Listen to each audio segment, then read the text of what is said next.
मला वाटतं आज जे कोणी उबाटाचे खासदार आहेत ते कोणीही असू द्यात, आज एका खासदारांनी जाहीरपणे हे वक्तव्य केलेलं आहे, परंतु खाजगीमध्ये सगळेच खासदार हे वक्तव्य करताना आम्ही गेले 1 वर्ष पाहतोय. आणि शेवटी त्यांच्या मतदारसंघामध्ये विकास कामं झाली पाहिजेत.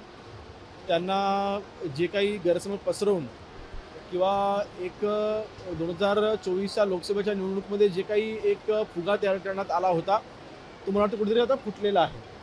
आणि त्यांचं भविष्य, त्यांच्या मतदारसंघामध्ये असलेल्या विकासाच्या दृष्टीने त्यांचं असलेलं भविष्य हे त्यांना आता कुठेही धोक्यामध्ये असताना दिसतंय. म्हणून मला वाटतं त्यांच्या मनामध्ये ही खतखत आज एका खासदारांनी बोलावून दाखवलेली आहे जाहीरपणे, परंतु खासगीमध्ये सगळेच खासदार हे आम्ही बोलताना पाहतोय.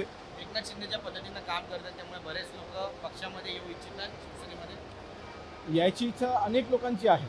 मी म्हणून म्हणतो ना की खासगीमध्ये अनेक आमदार आहेत, अनेक उबाटाचे खासदार आहेत जे खासगीमध्ये आम्हाला हे वक्तव्य करत असताना नेहमी आढळतात. आणि त्यांची इच्छा आहे की आम्ही माननीय एकनाथ शिंदे साहेबांसोबत यावं. जो नेता आमच्या डायरेक्ट संपर्कामध्ये राहतो, जो नेता आमच्याशी डायरेक्ट संवाद साधतो, जो नेता आम्हाला ताकद देतो, जो नेता आमच्या कठीण काळामध्ये आमच्या पाठीशी उभा राहतो, असा आम्हाला नेता हवा आहे, ही त्यांच्या मनामध्ये इच्छा आहे. नक्कीच कदाचित भविष्यामध्ये ती लवकरच पूर्ण देखील होईल. सर एक अंतिम सवाल हिंदी में, एक अंतिम सवाल है। लगातार फोन पर जो है पॉपअप मैसेजेस आ रहे हैं या कुछ जानकारी है, सर लोग पैनिक कर रहे हैं। ये देखिए, जो भी अलर्ट आ रहा है ये एक डिजिटल मॉक ड्रिल हो सकती है.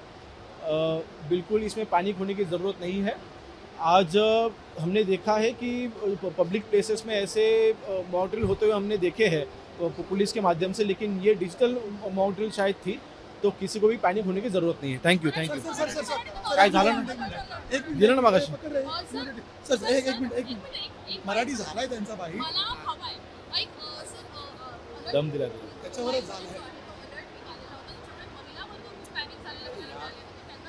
पहिले 1 सेकंड घेतो, याच्यावरती बाईट झालाय, पण त्याला सांगतो मी नेमकं काय आहे सिस्टीम. सर ही सिस्टीम 1 मिनिट बघूया.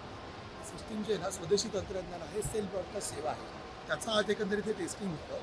आणि या संदर्भात जे दूरसंचार विभाग आहे आपला, राष्ट्रीय आपत्ती व्यवस्थापन प्राधिकरण आहे, त्यांच्यामार्फत आज सेल्फ ब्रॉडकास्ट सिस्टीमची टेस्टिंग केलेली आहे. 11:42ला हे मोबाईल सायरन होता.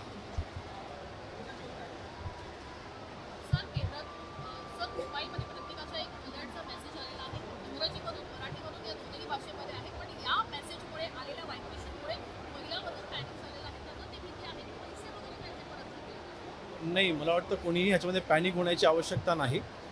जर का कुठली नॅचरल कलॅमिटी आली, जर का कुठलं संकट आलं, तर आपण अलर्ट राहिलं पाहिजे. ह्यासाठीची ही मला वाटतं एक डिजिटल एक मॉक ड्रिल होती आणि त्या उद्देशाने आलेला हा अलर्ट होता. त्यामुळे कोणीही पॅनिक व्हायचं कारण नाही. आणि मला वाटतं ह्या अशा मॉक ड्रिल्स ह्या न सांगताच होत असतात. आपण जर आजपर्यंत पाहिलं की अनेक वेळेला मॉल्समध्ये वगैरे असे मॉक ड्रिल होताना आपण पाहिल्या होत्या. मला वाटतं ही डिजिटल मॉक ड्रिल होती.